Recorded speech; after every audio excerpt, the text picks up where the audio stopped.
예수님 24절 말씀에 고백합시다. 좁은 문으로 들어가기를 힘쓰라. 좁은 문 들어가기를 힘쓰라. 좁은 문으로 들어가기를 어떻게 하라고요? 힘쓰라. 이 말은 뭐예요? 좁은 문으로 들어가는 길이, 들어가는 것이 쉽지 않다. 그러니까 힘쓰라라는 얘기죠. 물론 이것은 우리가 구원을 위해서 힘쓰고 애쓰라라는 그런 의미가 아니라 구원받는 그 길 자체가 좁은 길이다라는 것을 의미하고 있는데, 이 좁은 길이라는 것은 한마디로 말하면 예수 그리스도를 말하고 있습니다. 다른 이로서는 구원을 받을 수 없나니 천하 사람 중에 구원을 받을 만한 다른 이름을 주신 일이 없다. 지구상에 수많은 사람들이 있죠. 지금은 80억 명의 사람들이 있는데 80억 명 가운데 오직 이 땅에 존재하셨던 예수님만이 우리의 구원의 문이 되는 것이죠. 예수님은 요한복음 10장에서 내가 양의 문이다 라고 말씀하고 있습니다. 요한복음에서는 7가지의 내가 누구다, 에고 에이미라는 자기 선언, 7가지의 자기 선언이 있는데요. 그 선언 가운데 특별히 내가 문이다, 어떤 문? 양의 문이다. 그러니까 양들이 들어가고 나가고 꼴을 넣는 그 문이다라는 이야기죠. 그러니까 수많은 문이 있지만 오직 예수님만이 유일한 구원의 문, 그래서 그 문은 좁은 문이라고 표현하고 있죠. 오늘날 수많은 사람들이 자칭 메시아, 자칭 보혜사라고 하는 수많은 사람들, 내가 하나님이다 라는 사람들이 많죠. 그러나 그 사람들의 주장은 그들의 주장일 뿐, 성경은 오직 예수님만이 길이요 진리요 생명이다 라고 말씀하고 있습니다. 오늘 18절부터 21절까지는 어때요? 겨자씨와 누룩의 비유를 말씀하고 있습니다. 겨자씨와 누룩의 비유의 핵심은 뭡니까? 하나님 나라는 이처럼 아주 적은 부분으로 시작한다라는 것을 말씀하고 있습니다. 이처럼 하나님 나라는 보이지 않지만 강력하게 자라나고 있다. 제가 가끔 겨자씨 비유를 보이면서 보여드린 적 있죠. 이게 이스라엘에서 가져온 겨자씨인데, 겨자씨는 무엇이 같기도 하고 이렇게 생겼거든요. 근데 겉으로 볼 때는 저게 무엇인지 배추씨인지 몰라요. 알 수 있는 방법은 씨를 깨물어 먹으면 겨자 냄새가 나고 겨자 맛이 나죠. 그리고 심어보면 알죠. 심어보면. 근데 이 바짝 말라있는 것 같은 이 겨자 씨가 그대로 있지만 심겨질 때에 그곳에서 참 싹이 나고 수분과 온도와 이런 상황이 딱 맞으면 어때요? 신기하게도 착 싹이 나게 되죠. 그런데 이 겨자 씨 속에 생명이 있는 것을 우리는 모르잖아요. 근데 심어보니까 어때요? 19절 말씀에 사람이 마치 자기 채소밭에 갖다 심은 겨자씨 한 알 같으니 자라서 나무가 되어서 공중의 새들이 그 가지에 깃들였느니라. 이 겨자나무는 한마디로 채소지만 이게 키가 자라기를 어른 기상으로 자라거든요. 뭔가 크게 자랄 때는 막 5m까지 이렇게 자라게 되는데, 그러다 보니까 어때요? 새들이 깃들일 수가 있죠. 씨 하나로 그대로 있을 때는 아무런 영향력이 없지만 이 씨가 심겨져서 자라다 보면 많은 새들이 와서 깃들일 수 있는 그런 나무가 된다라는 거죠. 마찬가지입니다. 저는 여러분의 신앙의 모습이 이런 모습일 수 있어야 된다. 세상에는 어떤 사람들을 바라볼 때 저 사람 왜 또 왔어? 라는 건 뭡니까? 그 사람이 안 오기를 바라는 마음이겠죠. 또는 이렇게 얘기할 수도 있어요. 왜 안 와? 그 사람이 반드시 있었으면 하는 그런 기대감이 있기 때문에 그렇게 표현하죠. 이처럼 세상에서는 반드시 필요한 존재가 있고, 또한 없어서는 안 되는 존재가 있고, 또한 어때요? 없었으면 하는 존재가 있고, 또한 어때요? 있으나마나 한 존재가 되겠죠. 그런데 성경은 마치 겨자씨에 많은 새들이 깃드는 것처럼 저는 여러분들의 믿음이 처음에는 아주 적게 작은 모습으로 시작할 수 있지 않습니까? 시작은 미약하나 나중은 창대한다 라는 욥기서의 말씀이 있는 것처럼 우리 믿음도 마찬가지죠. 처음부터 막 엄청난 신앙의 능력을 나타내는 그런 성도는 아무도 없습니다. 처음에는 믿음이 연약해서 넘어지고 자빠지고 일어서다 일어서고 이런 걸 반복하다가 어느 날부터는 어때요? 견고하게 흔들리지 않는 그런 믿음의 사람으로 우리가 우뚝 서게 되죠. 그럴 때는 뭐예요? 많은 사람들에게 선한 영향력을 끼칠 수 있는 큰 나무와 같은 그런 존재들이 된다라는 사실입니다. 그래서 이처럼 천국이라는 것은, 하나님 나라는 것은 보이지는 않지만 강력하게 자라나고 있다라는 얘기죠. 두 번째는 뭐예요? 마치 가루 서말 속에 갖다 넣어 전부 부풀게 한 누룩과 같다. 여러분 누룩 속에 있는 효모, 이 곰팡이 눈에 보이지 않죠? 그렇지만 어때요? 그 곰팡이가 가루 속에서 정말로 덩이를 부풀게 해서 어떤 빵이 되게 하기도 하고 또는 어떻습니까? 메주가 되게 하기도 하고 이런 영향력을 끼치죠. 결국 겨자씨나 누룩이나 처음 시작할 때는 눈에 보일락말락하는 아주 미미한 그런 존재 같은 그런 것들이 어때요? 시간이 지남에 따라서 강력한 능력을 발휘할 수 있게 된다라는 얘기입니다. 예수님 당시에 많은 사람들이 야 이제 천국이 하나님 나라가 어떻게 오나라는 기대감을 가지고 있었어요. 그들은 생각하기를 물리적인 모습으로 천국이 이루어질 것을 기대했습니다. 처음에 그래서 예수님이 죽은 자를 살리고 병자를 고치고 이런 모습을 보면서 야 이분이 로마를 대적해서 하나님 나라를 이루어갈 뿐이다 라는 그런 기대감이 있었던 것이죠. 그런데 예수님은 어때요? 십자가에 못 박혀 죽으시고 말았죠. 그러다 보니까 예수님을 기대했던 많은 사람들이 다 실망하고 낙심하고 돌아가는데, 근데 하나님의 나라라는 것은 이처럼 물리적인 나라가 아니라 영적인 하나님 나라로 시작한다라는 것을 보여주었던 것이죠. 당시에 12 제자로 시작됐던 그 천국의 모습, 그러나 그 천국의 모습은 오늘날 전 세계 수십억 명이 예수 그리스도를 통하여 구원을 받고 오늘날 그 복음은 우리에게까지 전파되었던 것이죠. 마치 겨자씨와 같이 12명밖에 되지 않았던 예수님의 제자들, 그러나 12명으로 시작했던 그 예수님의 제자들은 그말로 로마를 정복하고 세계를 흘러서 오늘날 저와 여러분에게까지 이르게 되었다라는 사실, 이처럼 겨자씨나 누룩과 같은 하나님 나라의 시작은 굉장히 미약하다. 그러나 그 나라는 지금도 여전히 믿는 자들을 통해서 확장되어 가고 있다. 그 중에 한 사람들이 저와 여러분이다라는 사실을 기억하면서 나는 과연 많은 새들이 깃들이는 큰 나무가 되고 있는가, 아니면 여전히 심겨지지 않고 짱박혀 있는 그런 나무 씨와 같은 겨자 씨와 같은 그런 존재인가라는 늘 돌아볼 수 있어야 됩니다.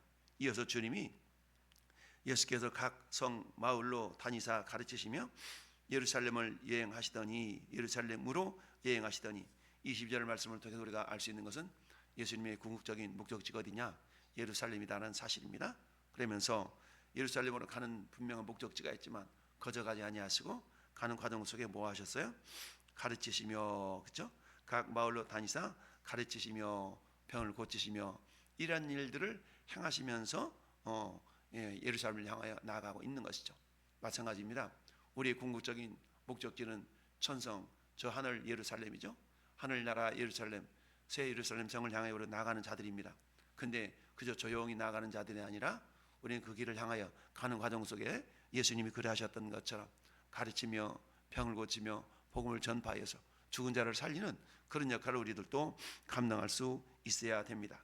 그러면서 어떤 사람이 여짜오되 주여 구원을 받는 자가 적으니까 라고 예수님께 여쭈었어요. 그래서 예수님께서는 적지 곧바로 말씀하지 아니하시고 좁은 문에 대한 이야기를 하시고 있어요. 좁은 문으로 들어가기를 힘쓰라. 내가 너희에게 이르노니 들어가기를 구하여도 못하는 자가 많으니라. 여러분 이 말씀은 어떤 상황을 우리가 이해하면 되냐면 노아 방주 시대, 노아가 방주를 짓던 그 시대를 생각하면 됩니다. 노아가 수십 년 동안 방주를 짓는 과정 속에 사람들은 그 노아의 방주 짓는 모습을 비웃었겠죠. 푸른 하늘인데 왜 이렇게 방주를 짓고 이 산에다가 방주를 짓나, 아마 그랬을 겁니다. 그런데 어때요? 비가 내리고 정말 홍수가 나고 그리고 방주가 두둥실을 떠서 방주의 문이 다 닫힌 후에는 아무리 사람들이 들어가기를 구하여도 어때요? 한 번 닫힌 구원의 문 다시 열려지지 않으리 라는 그런 찬송의 가사처럼 결코 열려지지 않았다라는 얘기입니다. 여러분 이 모습은 어떤 모습입니까? 집주인이 일어나 문을 한 번 닫은 후에 너희가 밖에 서서 문을 두드려 주여 열어주소서 하면 그가 대답하이르되 나는 너희가 어디서 온 자인지 알지 못하노라. 나 너희들 몰라 라고 한다는 얘기죠. 뭘 얘기합니까? 형식적인 신앙생활을 하는 자들에 대한 경고의 메시지입니다. 우리는 어때요? 신앙생활 한다고 그러죠. 다 예수 믿는다 그러죠. 그렇지만 어떻습니까? 우리 주일에도 말씀드렸던 것처럼 신정대가 구원에 대한 확신이 있고 정말 내가 죄사함의 확신이 있다면 우리는 분명하게 내가 교회 중심적인 신앙생활을 할 수 있어야 됩니다. 그런데 교회를 떠난 자기 나름대로 자기 편한 대로 신앙생활을 해요. 그러면서도 어떤 생각을 해요? 나는 구원받은 백성이고 하나님 나를 사랑하시지 라고 우리가 착각하며 살아가는 경우가 많이 있더라라는 얘기입니다. 오늘 25절, 26절, 27절은 이와 같은 생각을 가지고 있는 자들을 향한 준엄한 경고의 메시지다라고 우리가 생각할 수가 있습니다. 그때 너희가 말하되 우리는 주 앞에서 먹고 마셨으며, 무슨 말입니까? 예수 믿었다 이거죠. 그리고 가끔가다 헌금도 하고 이랬다는 얘기죠.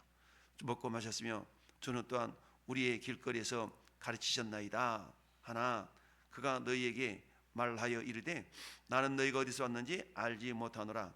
행악하는 모든 자들아 나를 떠나가라 하리라. 악을 행한다는 얘기는 치고받고 나쁜 짓을 했다는 얘기 아닙니다. 하나님의 말씀에 전적인 순종함이 없다, 주를 향한 충성됨이 없다, 이런 자들을 향해서 주님은 행악하는 자들이라 라고 말씀하고 있습니다. 그러면서 너희가 아브라함과 이삭과 야곱의 모든 선지자는 하나님 나라 잊고 오직 너희는 밖에 쫓겨난 것을 볼 때에 거기서 슬피 울며 이를 갈리라 라는 얘기죠. 물론 한번 구원받은 사람이 구원이 취소된다라는 얘기는 아닙니다. 그러나 내가 구원받고 구원에 대한 확신이 있고 이런 사람들의 삶의 모습은 어떠하냐? 여러분, 예수님은 마태복음 7장에서 나더러 주여 주여 하는 자마다 다 천국에 들어가는 것이 아니다 라고 분명히 말씀하고 있습니다. 다만 하늘에 계신 하나님의 뜻대로 행하는 자라에 들어간다 라고 말씀하고 있죠. 이 말은 어떤 것을 의미합니까? 가문은 열매로 그 나무가 어떤 나무인지를 안다라고 주님이 말씀하고 있지 않습니까? 무슨 말이에요?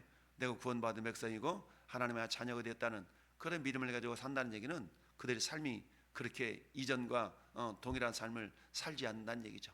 이전과 다른 변화된 삶을 살아갈 수 있어야 된다라는 얘기입니다. 이처럼 구원에 이르는 문은 좁은 문이라는 얘기는 뭐예요? 반드시 복음에는 변화의 능력이 있습니다. 비록 아무리 작은 겨자씨를 할지라도, 아무리 작은 누리개를 할지라도 덩어리 전체에 영향력을 끼친다. 새들이 와서 깃드는 나무로 변화가 된다라는 얘기입니다. 이런 것처럼 정말 내가 복음 안에서 구원에 대한 분명한 확신이 있고 그리고 내가 구원받았다는 그런 놀라운 은혜를 경험한 사람이라면 응당 그 은혜에 대한 합당한 믿음의 열매들을 맺히는 것이 구원받은 자의 특징이다 라고 말씀할 수가 있습니다.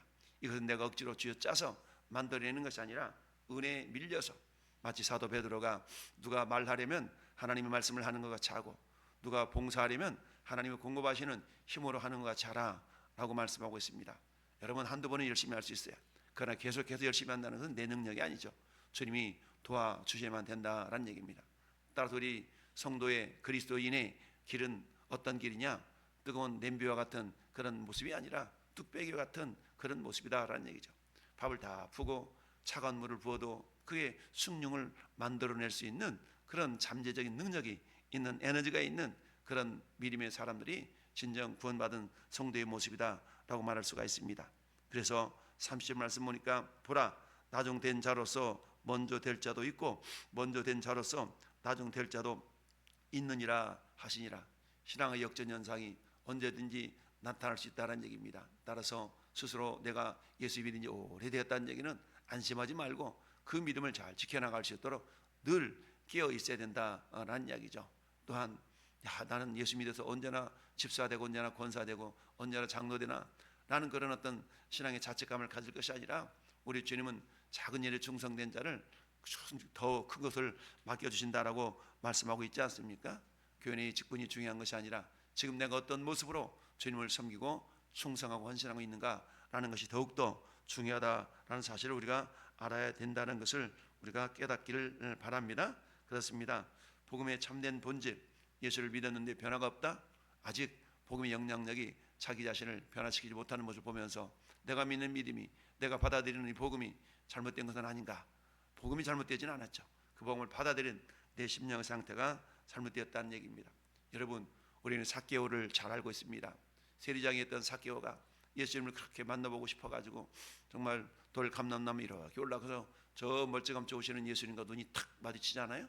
예수님이 뭐라고 말씀합니까? 그 수많은 무리들이 에워싸는 가운데서 특별하게 야, 내가 오늘 네 집에 유하게 되겠다. 속히 내려오라. 그랬더니 이 삭개오가 즐거워하며 영접했다고 그랬어요. 즐거워하며 영접해서. 그러면서 주님 말씀도 하지 않았는데 뭐라요? 이 예수님을 영접한 삭개오가 너무 기뻐하고 즐거워가지고 주여, 내가 내 재산의 절반 뚝 잘라가지고 가는 사람들 나눠주겠으며 내가 네 것을 토색한 일이 있다면 내 예배를 갖겠습니다 라고 고백하고 있지 않습니까? 무슨 말씀입니까? 변화된 삭개의 삶을 보여주는 단면이죠. 마찬가지 우리가 복음 즉 예수 그리스도를 만났다면, 예수를 만나는 인생을 살았다면, 구원받은 자라면, 천국에 대한 확신이 있다면 이 사람은 반드시 변화된 인격을 가지고 있습니다. 야, 저 사람 교회 다니더니 달라졌어. 야, 저 사람 예수 믿더니 달라졌어. 이런 소리가 들려지지 않는다면 우리의 신앙을 점검해 볼 수 있어야 됩니다. 마귀는요, 우리의 믿음을 도둑질해 가려고 우리는 사자같이 두루다니며 삼겹살을 산다고 그랬습니다. 따라서 날마다 우리는 어때요? 우리 자신의 신앙을 점검해 볼 수 있어야 됩니다. 그게 뭡니까? 좁은 문으로 들어가기를 힘쓰라라는 주님의 말씀을 우리가 적용하는 그런 삶을 살아가는 자의 모습이다라고 말씀할 수가 있습니다. 여러분, 세상에는 많은 학식, 많은 이론, 많은 수고 이런 걸 통해서 뭔가 성취하려고 하는 그런 모습들이 있죠. 그런데 이런 모습들을 천국도 그런 모습으로 들어가려고 하는 모습들이 있다. 그러나 천국은 힘으로도 안 돼요. 하나님 나라 능력으로도 안 돼요. 하나님 나라 오직 믿음으로만 간다. 근데 그 믿음은 어떤 믿음입니까? 예수님만이 유일한 구원자였음을 믿는 그 믿음으로 천국에 들어갈 수가 있다는 사실. 그래서 좁은 문으로 들어가기 힘쓰라. 내 개인적인 생각, 내 사고, 고정관념 이런 것들을 내려놓지 아니하면 우리가 하나님의 자녀로서 합당하지 않다라는 사실을 기억할 수 있어야 됩니다. 이처럼 삭개의 변화를 우리는 알 수 있습니다. 여러분, 에베소 교회에 사도 바울이 복음을 전했을 때 에베소 교회 성도들도 삶이 변화된 것을 말씀합니다. 어때요? 그야말로 마술을 행하면서 살아갔던 그 많은 사람들, 자, 그 사람들에 대해서 성경이 이렇게 얘기합니다. 에베소에 사는 유대인과 헬라인들이 다 이 일을 알고 두려워하며 주 예수의 이름을 높이고 믿는 사람들이 많이 와서 자복하며 행한 일을 알리며 또 마술을 행하던 많은 사람들이 그 책을 모아가지고 와서 모든 사람 앞에서 불사르니 그 책값을 계산한즉 은 5만이나 되었더라. 그동안 마술에 의지하면서 세상적인 방법으로 살아왔던 그들, 그러나 그를 의지했던 그런 것들을 내버리고 이제는 누구를 의지하는 거예요? 예수님을 의지하는 그 삶을 살게 하여서 결단하여서 자신들이 의지했던 그 책을 꺼내서 다 불사를 버렸다는 얘기입니다. 이게 어때요? 신앙의 결단이죠. 변화되는 모습 아니겠습니까? 이런 모습들이 에베소 교회 성도들에게 나타날 수 있었다. 그렇다면 오늘날 우리 모습은 어떤가요? 내가 여전히 옛날 것을 부여잡고 그것을 의지하며 살려고 하는 모습은 없는가? 라는 것을 우리가 돌아볼 수 있어야 됩니다. 그래서 좁은 문으로 들어가기를 힘쓰라 라는 주님 말씀을 기억하면서 오직 주님만이 내 발에 등이요 내 길에 빛이라는 그런 말씀을 또한 기억하면서 오늘 한 날도 주님, 나는 과연 천국을 향하여서 정말 오직 이 걸음으로, 이 믿음으로 어떻게 해요? 예루살렘을 향하여 여행하시면서도 묵묵하게 선한 일을 행하셨던 주님의 그 모습, 우리들도 역시 마찬가지 저 하늘 새 예루살렘을 향하여 걸어가는 우리들의 모습일진데요. 그런데 어때요? 묵묵하게 주님의 뜻을 이루어드리면서 주님 우리에게 맡겨진 그 사명을 묵묵하게 잘 감당하며 나가는 자들이 되어야 될 줄로 믿습니다. 여러분, 천국은 무한히 넓습니다. 그러나 그곳으로 들어가는 문은 굉장히 좁다라는 사실을 기억하면서 오늘도 나는 그 좁은 문을 향하여서 그 좁은 문으로 들어가는 믿음의 생활, 신앙생활을 하고 있는가라는 것을 우리가 돌아볼 수 있기를 바랍니다. 디모데후서 4장 10절에 이렇게 말씀합니다. 대만은 세상을 향하여 사랑하여 나를 버리고 데살로니가로 갔고 그레스게는 갈라디아로 갔고 티도는 달마디아로 갔고 누가만 나와 함께 있느니라. 끝까지 사도 바울의 사역에 동역했던 이 누가를 칭찬하는 그런 모습 아니겠습니까? 마찬가지로 우리들도 역시 마찬가지. 여러분, 처음 시작은 정말 거창했지만 나중에 흐지부지 끝나는 용두삼위. 여러분, 용두삼위의 신앙생활이 아니라 거꾸로 뱀 머리처럼 시작했지만 용의 꼬리 같은 그런 어떤 날이면 날마다 우리 신앙이 더욱더 나아져 갈 수 있는, 발전해 갈 수 있는 그런 신앙의 모습들이 있기를 바라요. 그래서 자주 말씀드리는 것처럼 작년보다 나은 올해, 지난달보다 나은 이번 달 우리의 미래의 모습이 그렇게 발전적이고 성장해 가는 그런 모습들이 나에게는 있는가라는 것을 늘 점검하면서 더욱더 주님을 향하여 한 걸음 한 걸음 좁은 문 좁은 길을 걸어가는 우리 왕성의 모든 성도들이 될 수 있기를 예수님의 이름으로 축원합니다. 아멘.